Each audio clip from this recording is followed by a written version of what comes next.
की शुरुआत करते हैं। लोकसभा चुनाव को लेकर विपक्षी पार्टियों की तरफ से बनाया गया इंडी गठबंधन अब टूटता हुआ नजर आ रहा है। यूपी में कांग्रेस और एसपी के बीच में दरारें अब दिखने लगी।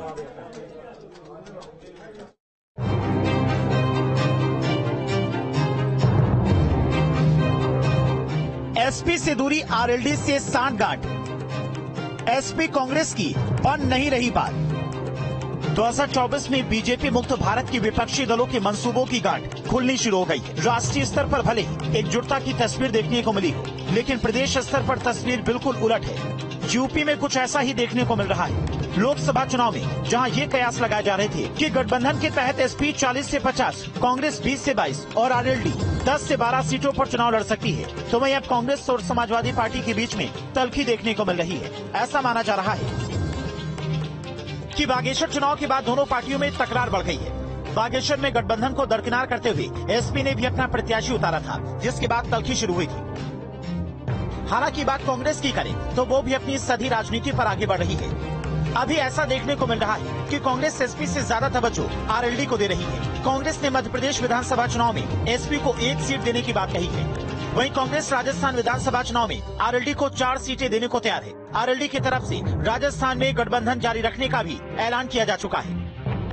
वहीं राजस्थान के 2018 की विधानसभा चुनाव की बात करें तो कांग्रेस ने भरतपुर और मालपुरा सीट आरएलडी को दे दी थी। भरतपुर से आरएलडी विधायक सुभाष गर्ग गहलोत सरकार में मंत्री भी है।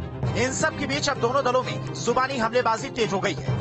पिछले दिनों कांग्रेस प्रदेश अध्यक्ष अजय राय ने अखिलेश यादव पर पिता का सम्मान न करने की बात कहते हुए निजी तौर पर हमला बोला था, जिसका जवाब अखिलेश यादव ने हरदोई में लोक जागरण कार्यकर्ता प्रशिक्षण शिविर के दौरान किया। दूसरे दल के नेता टिप्पणी कर रहे हैं तो उन्हें इस बात के लिए भी तैयार होना चाहिए कि दूसरे दल के लोग भी टिप्पणी करेंगे। और जो जहां तक इंडिया गठबंधन की बात है, जिन लोगों के बारे में आप बात कर रहे हैं वो गठबंधन में कहीं उनकी कुर्सी तक नहीं थी जब इंडिया गठबंधन की बैठक हुई है। अखिलेश के साथ साथ समाजवादी पार्टी के अन्य नेता भी अब कांग्रेस पर हमलावर हो गए। एसपी सांसद एसटी हसन ने भी अजय राय पर निजी तौर पर हमला बोला है। ये जो कांग्रेस के सी ग्रेड के नेता हैं, उन लोगों को अपने बी और ए ग्रेड के नेताओं से सीख लेनी चाहिए। मैनर्स और एटिकेट्स उनके अंदर होने चाहिए। तो ये नेताओं का बदकलामी ये यकीनी तौर पर मौका देती है अपोजिशन को उल्टी सीधी बातें करने के लिए। एसपी की तरफ से लगातार हो रहे हमले और अपने बयान को लेकर कांग्रेस अध्यक्ष अजय राय एक बार फिर से मीडिया के सामने आए। उन्होंने भी अपना पक्ष रखा है। जो उन्होंने पूर्व में अपने परिवार के घर के साथ जो किया गया उसी को हम लोगों ने बोला है। कोई अपनी तरफ से बना के या मैंने कोई अपशब्दों का प्रयोग या मैंने कोई गलत बात नहीं बोली। जिस तरह से उन लोगों ने मेरे बारे में जो अपशब्द बोले हैं, उन्होंने उस तरीके से मेरे बारे में अपशब्दों का उपयोग किया है।